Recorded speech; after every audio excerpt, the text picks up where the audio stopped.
اور اب اللہ کی شان دیکھو کہ اس کنویں کے قریب ایک قافلہ آوارد ہوا اور انہوں نے پانی کے لیے اپنا سقا بھیجا تو اس نے کنویں میں ڈول لٹکایا، یوسف اس سے لٹک گئے۔ وہ بولا زہے قسمت، یہ تو ایک لڑکا ہے اور اس کو قیمتی سرمایہ سمجھ کر چھپا لیا۔ اور جو کچھ وہ کرتے تھے اللہ کو خوب معلوم تھا، اور انہوں نے اس کو تھوڑی سی قیمت یعنی معدود چند درہموں پر بیچ ڈالا، اور وہ اس سے بیزار ہو رہے تھے۔ اور مصر میں جس شخص نے اس کو خریدا اس نے اپنی بیوی سے جس کا نام زلیخا تھا کہا کہ اس کو عزت و اکرام سے رکھو، عجب نہیں کہ یہ ہمیں فائدہ دے یا ہم اسے بیٹا بنا لے۔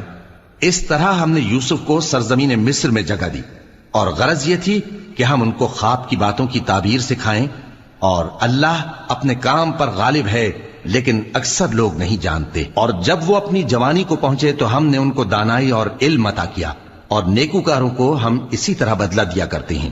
اور جس عورت کے گھر میں وہ رہتے تھے اس نے ان کو اپنی طرف مائل کرنا چاہا اور دروازے بند کر کے کہنے لگی یوسف جلدی آؤ۔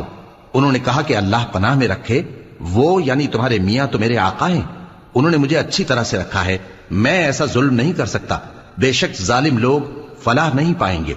اور اس عورت نے ان کا قصد کیا اور انہوں نے اس کا قصد کیا۔ اگر وہ اپنے پروردگار کی نشانی نہ دیکھتے تو جو ہوتا سو ہوتا۔ یوں اس لیے کیا گیا کہ ہم ان سے برائی اور بے حیائی کو روک دیں، بے شک وہ ہمارے چنے ہوئے بندوں میں سے تھے۔ اور دونوں دروازے کی طرف بھاگے، آگے یوسف پیچھے زلیخا، اور عورت نے ان کا کرتا پیچھے سے پکڑ کر جو کھینچا تو پھاڑ ڈالا، اور دونوں کو دروازے کے پاس عورت کا خاوند مل گیا۔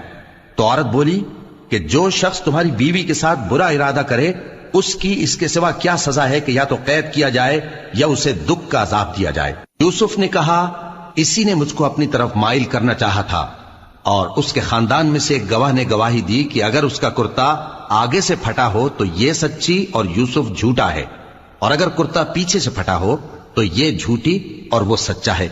سو جب اس کا کرتا دیکھا تو پیچھے سے پھٹا تھا، تب اس نے زلیخا سے کہا کہ یہ تمہارا ہی فریب ہے، اور کچھ شک نہیں کہ تم عورتوں کے فریب بڑے بھاری ہوتے ہیں۔